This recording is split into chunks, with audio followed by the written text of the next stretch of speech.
Assalamualaikum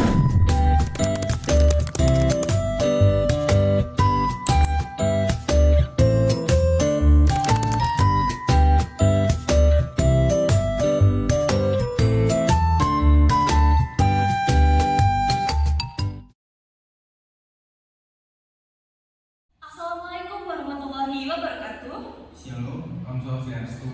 Nama budaya dan salam kebajikan serta salam sejahtera bagi kita semuanya. Perkenalkan kami dari kelompok 1 yaitu Negara Vatikan. Nah, pada kesempatan kali ini kami akan membawakan suatu karya yang bertemakan subjek hukum internasional di negara Vatikan dan hukum yuridis di negara Vatikan. Negara Vatikan, juga dikenal sebagai Kota Vatikan, adalah negara independen yang terletak di tengah kota Roma, Italia. Meskipun memiliki luas wilayah yang sangat kecil, Vatikan dianggap sebagai subjek hukum internasional yang sangat unik. Hal ini karena Vatikan adalah pusat keagamaan utama Gereja Katolik Roma dan kediaman spiritual Paus. Sebagai subjek hukum internasional, Vatikan memiliki status yang diakui secara resmi oleh masyarakat internasional. Hal ini terbukti dengan keanggotaannya di dalam Organisasi Perserikatan Bangsa-Bangsa dan sebagai Majelis Umum PBB.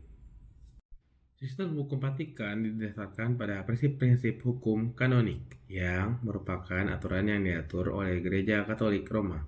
Sumber hukum utamanya termasuk hukum kanonik, konstitusi apostolik, peraturan internal, dan doktrin gerejawi. Namun, Vatikan juga menggunakan elemen-elemen hukum sipil dalam sistem hukumnya. Awal negara Vatikan diakui oleh negara-negara di hukum internasional. Negara Vatikan diakui oleh negara-negara di hukum internasional karena adanya pertama kali diakui oleh Italia melalui Fakta Lateran pada tahun 1929. Fakta ini menjadi dasar berdirinya negara Kota Vatikan. Selain itu, Vatikan memenuhi kriteria sebagai subjek hukum internasional berdasarkan Konvensi Montevideo pada tahun 1933 yang menetapkan syarat-syarat seperti memiliki populasi permanen, memiliki wilayah tertentu, bentuk pemerintahan, dan kapasitas untuk terlibat dalam hubungan internasional. Vatikan juga memiliki pihak pada perjanjian-perjanjian internasional dan anggota organisasi internasional seperti World Organization of Intellectual Properties atau WOIP dan UNESCO melalui hubungan diplomatik dengan negara-negara lain seperti Indonesia yang memiliki perwakilan diplomatik khususnya untuk Vatikan. Negara Vatikan dikenal dalam hubungan internasional dengan nama Tahta Suci Vatikan. Kemudian, negara Vatikan memperoleh status subjek hukum internasional melalui pengakuan dari berbagai negara lain. Meskipun Vatikan bukan tergolong sebagai negara secara tradisional. Kenapa seperti itu? Namun kedudukannya setara dengan negara dalam hukum internasional. Pengakuan ini memungkinkan Vatikan untuk menjadi subjek hukum internasional dan terlibat dalam perjanjian-perjanjian internasional lainnya, serta organisasi internasional. Traktat Lateran yang disahkan pada tahun 1929 antara Italia dan Tahta Suci Vatikan ini menjadi dasar hukum yang mengakui Vatikan sebagai subjek hukum internasional. Jadi itu ya alasan kenapa Vatikan bisa menjadi dasar hukum internasional. Melalui pengakuan ini, Vatikan memiliki perwakilan diplomatik di berbagai negara di dunia dan kedudukannya sejajar dengan negara-negara, memungkinkan partisipasi aktif dalam urusan internasionalnya.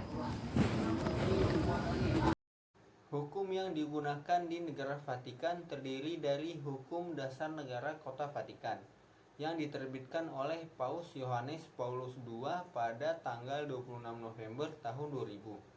Hukum ini merupakan hukum konstitusional dan terdiri dari 20 pasal.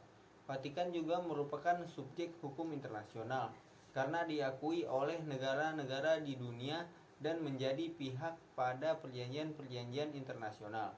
Negara Vatikan memiliki populasi permanen secara faktual, penduduk tetap adalah 800 orang.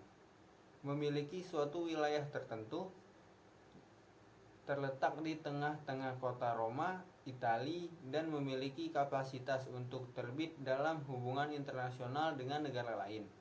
Vatikan juga memiliki beberapa peraturan dan undang-undang yang bersifat sekuler. Hukum yang digunakan di negara Vatikan antara lain hukum kanonik. Dasar hukum utama di Vatikan adalah hukum kanonik, yang mencakup aturan dan prinsip yang diatur oleh Gereja Katolik. Hukum kanonik mengatur berbagai aspek kehidupan dalam gereja, termasuk liturgi, administrasi gereja, moralitas, dan hukum perdata. Undang-undang sekuler. Selain hukum kanonik, Vatikan juga memiliki undang-undang sekuler yang mengatur berbagai aspek kehidupan sipil, seperti keamanan, imigrasi, keuangan, dan administrasi pemerintah. Undang-undang ini biasanya dikeluarkan oleh Paus atau oleh badan legislatif Vatikan, seperti Dewa Kepausan. Peran negara Vatikan dalam sistem hukum internasional setelah memperoleh status subjek hukum internasional. Setelah memperoleh status subjek hukum internasional, negara Vatikan juga memiliki peran yang sangat signifikan dalam sistem hukum internasional. Negara Vatikan sendiri diakui sebagai subjek hukum internasional karena pertama kali diakui oleh Italia melalui Traktat Lateran pada tahun 1929. Peran negara Vatikan dalam hukum internasional mencakup partisipasi dalam perjanjian-perjanjian internasional seperti The International Convention on the Elimination of All Forms of Racial Discrimination dan Vienna Convention on Diplomatic Relations. Selain itu, Vatikan juga menjadi anggota pada beberapa organisasi internasional seperti World Organization of Intellectual Property atau WOIP dan UNESCO. Melalui hubungan diplomatik dengan negara-negara di dunia, Vatikan memiliki peran yang aktif dalam urusan internasional dan memainkan peran-peran penting dalam memperjuangkan isu-isu kemanusiaan dan kerohanian di tingkat global. Nah, argumentasi kenapa negara Vatikan menjadi subjek hukum internasional. Negara Vatikan menjadi subjek hukum internasional karena negara itu telah diakui oleh negara-negara di dunia dan menjadi pihak pada perjanjian-perjanjian internasional. Negara Vatikan sendiri juga merupakan pihak yang telah memenuhi ketentuan-ketentuan pada Konvensi Montevideo pada tahun 1933, yang dimana ketentuan tersebut antara lain adalah memiliki populasi permanen yang secara faktual penduduk tetap Vatikan adalah 800 orang, dan yang kedua adalah memiliki suatu wilayah tertentu yang dalam hal ini adalah tahta suci yang terletak di atas lahan seluas 44 hektar yang terletak di tengah-tengah kota Roma, Italia. Dan yang ketiga adalah terdapat suatu bentuk pemerintahan yang dalam hal ini bentuk negara Vatikan adalah monarki absolut, yang dimana dikepalai oleh seorang kepala negara yang memiliki kekuasaan absolut atas kekuasaan legislatif, eksekutif, dan yudikatif. Nah, yang keempat, memiliki kapasitas terlibat dalam hubungan internasional dengan negara-negara lain. Negara Vatikan adalah pihak pada perjanjian-perjanjian internasional seperti the International Convention on the Elimination of All Forms of Racial Discrimination dan Vienna Convention on Diplomatic Relations.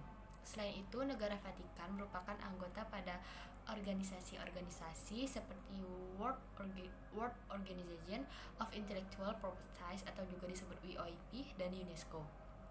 Negara Vatikan juga memiliki hubungan diplomatik dengan negara-negara lain di dunia, yang menjadi contoh adalah negara Indonesia yang dimana memiliki perwakilan diplomatik khusus untuk negara Vatikan. Nah, begitu juga negara Vatikan terhadap negara Indonesia. Itulah penjelasan dari kelompok kami tentang negara Vatikan di hukum internasional. Bila ada salah kata, mohon dimaafkan ya. Dadah!